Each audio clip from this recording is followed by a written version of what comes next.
Have you ever had that perfect morning? You get to the spot, the water is calm, you make that first cast, and within a minute, you're hooked up. Then you get another one. You think to yourself, today is the day. And then, exactly 15 minutes later, it's over. The bite just dies. It's like someone flipped a switch, and every fish in a 100-yard radius just vanished. Sound familiar? You spend the next 2 hours casting to dead water, wondering what you did wrong. Well, I'm here to tell you it's not bad luck, and it's not a coincidence. There is a reason this happens, and it has almost nothing to do with the fish and everything to do with you. In this video, we're going to dissect the 15-minute fishing curse piece by piece. I promise, what you learn today will change how you approach every single spot from now on. So let me ask you this before we start. Do you think it's even possible to be too quiet on the water? Let me know what you think down in the comments, and let's get into it. For generations, we fishermen have cooked up 1,000 excuses for when the bite suddenly dies. We blame a change in the wind, we blame the sun coming out from behind a cloud, we say the barometric pressure must have dropped, we tell ourselves, well, I guess the school just moved on. These are comfortable stories that protect our ego. They make the fish's behavior seem random and unpredictable, something totally out of our control. And for years, that's what we've believed. We accept that a hot bite is a fleeting thing, a little bit of magic that we can't hold on to. We pack up, move to another spot, and repeat the exact same process, hoping for another 15 minutes of action somewhere else. But this entire mindset is built on a misunderstanding of our own impact. We see ourselves as silent hunters, but to a fish, we are the loudest, clumsiest, most obvious threat that has entered their world all day. This video isn't about blaming you, it's about empowering you by revealing the truth of what's really happening under the surface during those first critical minutes. First, let's talk about your arrival. Think about it from the fish's perspective. Their entire world is water, a medium that transmits sound and vibration 4 times more efficiently than air. You pull up in your truck, slam the door, and your footsteps on the bank are like mini earthquakes. You clank your gear down, you open and shut your tackle box with a loud plastic snap. To a school of bass or crappie sitting just 20 feet from the shore, this isn't background noise. It's a massive, unidentified disturbance. But here's the key part they don't tell you. This initial noise doesn't always scare them away. It often makes them curious, especially the younger, more aggressive fish. They become alert, wondering what this new thing is. They aren't terrified yet, they're just on high alert. You're basically ringing a dinner bell that says something new is here, and the boldest fish in the school come to investigate. This is a critical piece of the puzzle that explains why those first few casts can be so incredibly productive. You're not casting to relaxed, unsuspecting fish. You're casting to a crowd that has already gathered to see what all the commotion is about. This leads us directly to what I call the honeymoon period, those first 5 to 10 minutes. You've made the commotion, and now you cast your lure into the water. In any school of fish, there's a hierarchy. There are the bold, aggressive ones, and there are the cautious, wary ones. The fish that hit your lure almost immediately are the bullies of the school. They are the least scared and the most competitive. They see your lure, a strange new object, and their instinct is to strike it before another fish does. They aren't thinking about danger, they're thinking about food and dominance, so you catch one, maybe 2, of these hyper-aggressive fish right off the bat. This is the moment you feel like a hero. You've figured them out, but you haven't figured out the whole school. You've only caught the dumbest, or at least the most reckless ones. The rest of the school, the smarter and more cautious majority, were watching this whole time. And what they just saw is about to change everything for you. The honeymoon is officially over, and you just provided the first lesson in angler avoidance 101 to every other fish in the area. Now let's get into the first real signal of danger you send. It's the fight. When you hook that first fish, it doesn't just give up. It panics, it thrashes, it pulls, It might even jump out of the water. This is not a silent event. That struggle sends out incredibly powerful distress signals. Think of it like a silent scream that every other fish understands perfectly. The specific, erratic vibrations of a panicked fighting fish are universally recognized in the aquatic world as a sign of a predator attack. It's a signal that says, I am fighting for my life right here. While you're enjoying the fight, reeling in your prize, you are simultaneously holding a masterclass for the rest of the school on exactly what your lure does. They see their schoolmate who just aggressively attacked that shiny object, now in a state of absolute terror. This is a far more powerful message than any noise you made when you arrived. You've just turned your lure from an object of curiosity into a confirmed weapon in their eyes. The show is over, and the rest of the potential audience is now backing away slowly, moving from curiosity to a state of high alert and fear. Let's dig deeper into those vibrations, because this is where the science gets really interesting. Water is a fantastic conductor of low-frequency sound and vibration. A fish's primary sensory organ for detecting this is its lateral line. It's like a full-body ear, incredibly sensitive to the slightest pressure changes. When your hooked fish thrashes wildly, it's not just making a splash, it's sending out specific, jagged pressure waves through the water. These aren't like the smooth waves from a passing boat or the wind. They are sharp, chaotic, and unnatural. Every other fish in the area picks this up on their lateral line, and their brain instantly interprets it as predator attack in progress. It's a primal, hard-wired response. Imagine you're in a quiet library and someone suddenly screams in terror. You don't wait around to see what's happening. Your first instinct is to get away. That's precisely what the fish are doing.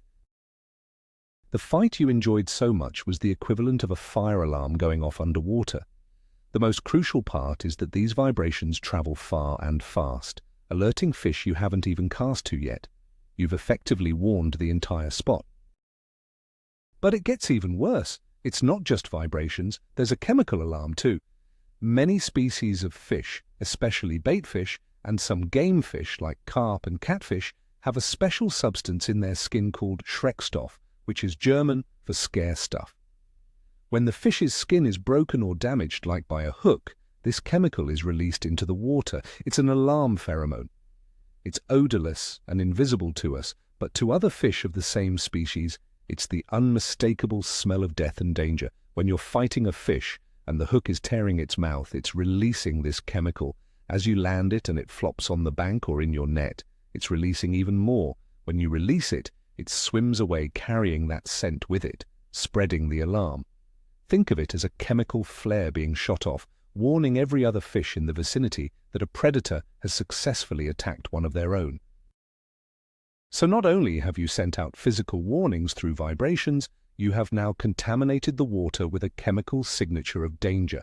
That spot is now quite literally marked. Let's talk about something incredibly simple that we almost always forget: shadows. When you first arrive, the fish might not register your silhouette against the sky, but once you start casting, that changes.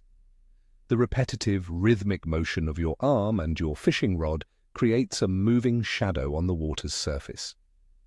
To a prey animal like a fish, any large moving shadow from above screams bird of prey. Think of a heron or an osprey. Their survival is hardwired to be terrified of threats from above. After 15 minutes of you casting over and over again from the same spot, your moving shadow is no longer just a part of the landscape. It has become a persistent, rhythmic, and predictable threat.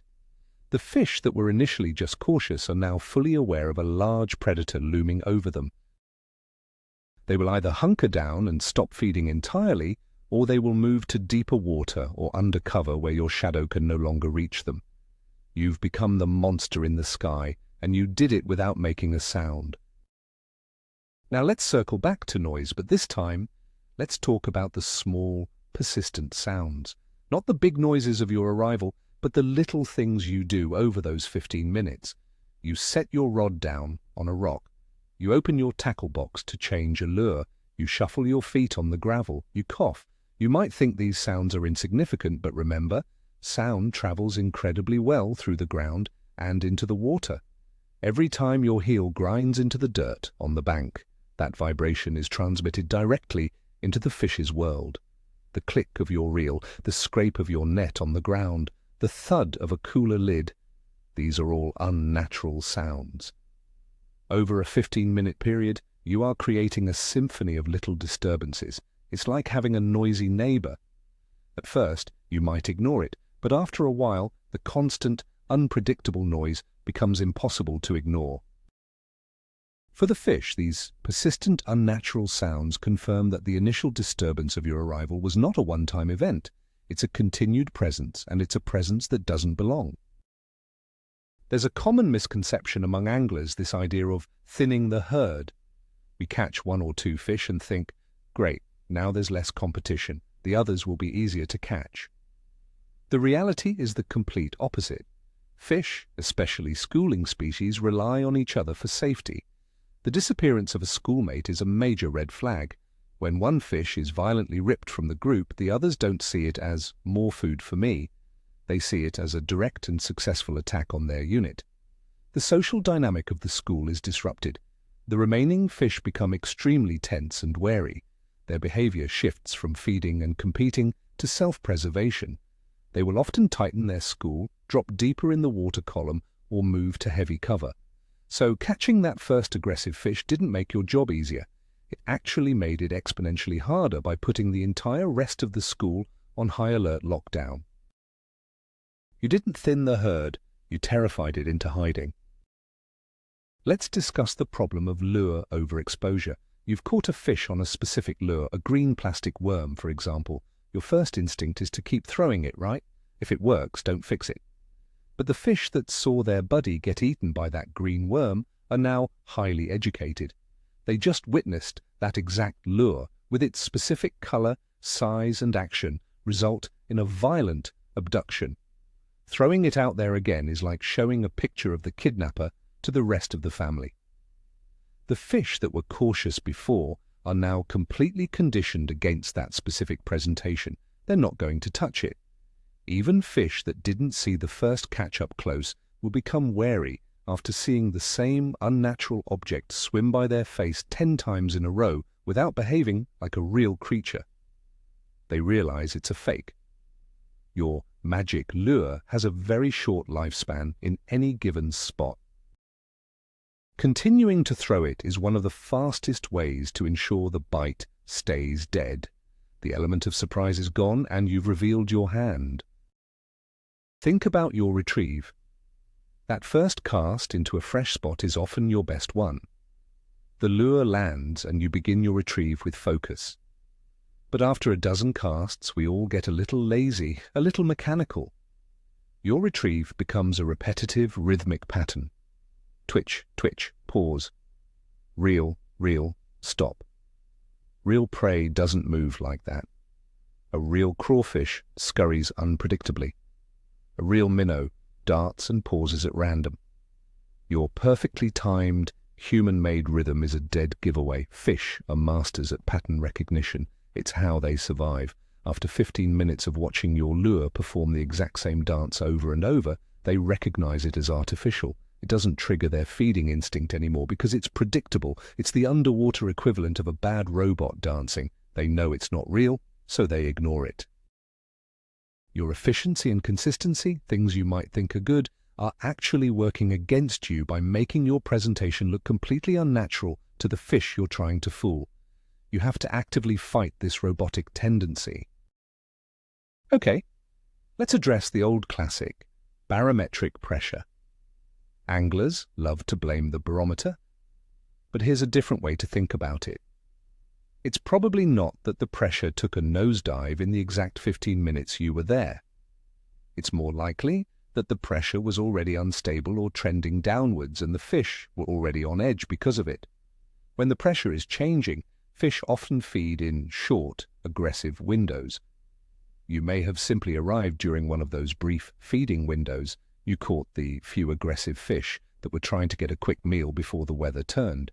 Then the window closed, So your arrival didn't cause the bite to stop, and your presence didn't either. You just got lucky and timed it perfectly for a 15-minute feeding frenzy that was going to end anyway. In this scenario, it's less about you scaring them and more about you misinterpreting a natural phenomenon as something you had control over. The curse was just nature's clock ticking down, and you happened to be there for the final minutes. Let's put it all together and talk about your predator profile. Over the course of 15 minutes, you have gone from being an unknown disturbance to a fully identified persistent threat. Let's recap the evidence from the fish's point of view. First, a loud, ground-shaking monster arrived on the bank. Second, it dangled a strange object in their home that tricked their most aggressive friend. Third, it engaged in a violent, terrifying struggle with that friend who then vanished.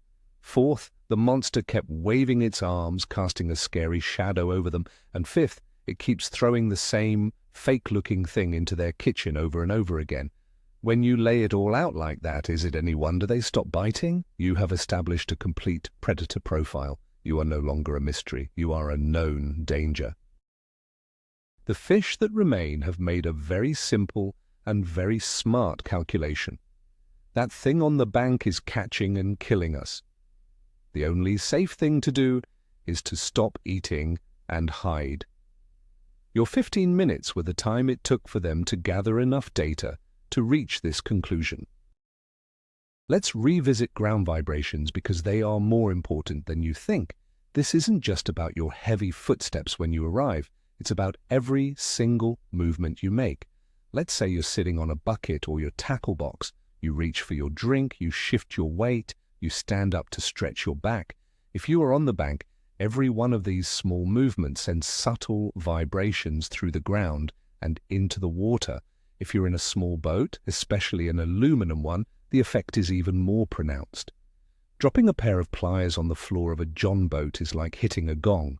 Even just moving your feet on the boat floor creates a scraping sound that telegraphs straight down into the water. Over 15 minutes, you perform dozens of these little actions without thinking. Each one is a small reminder to the fish. The monster is still here. It's moving, it's active.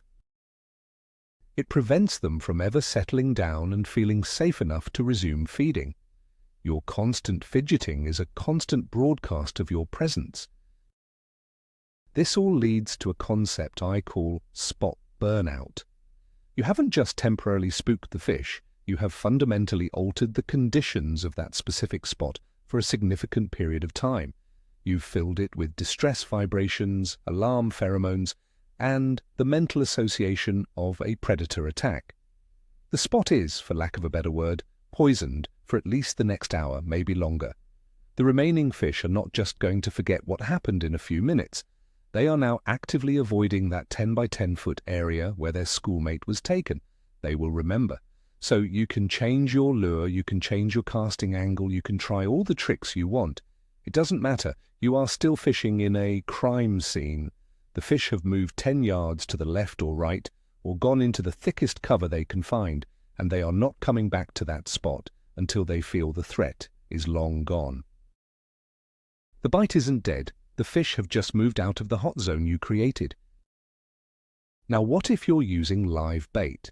The dynamic changes slightly, but the outcome is the same. The initial scent of your bait, say a juicy nightcrawler or a lively minnow, is a powerful attractant. It draws fish in from a wider area.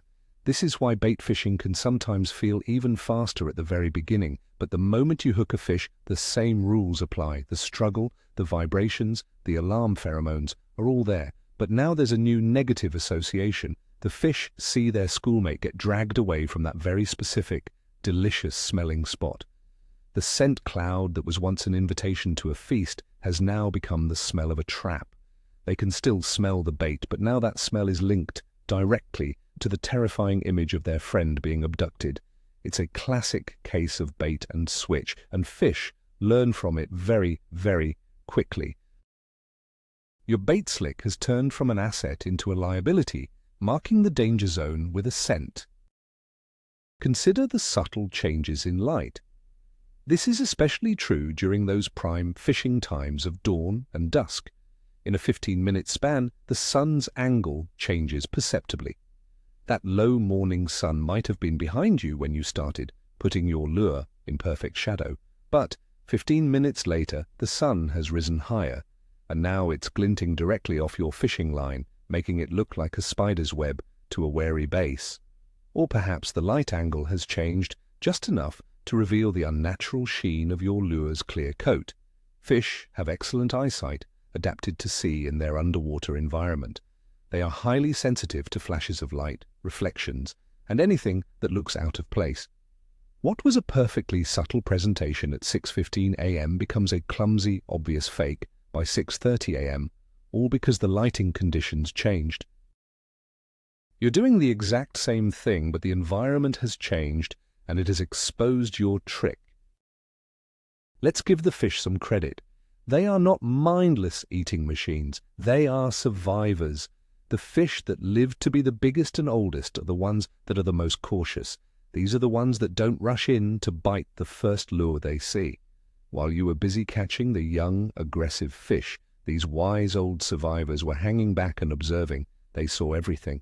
They saw the lure, they saw the struggle, they saw their schoolmates disappear. They are the leaders of the school. Once they have identified a threat, their behavior changes, and that change signals danger to the rest of the group.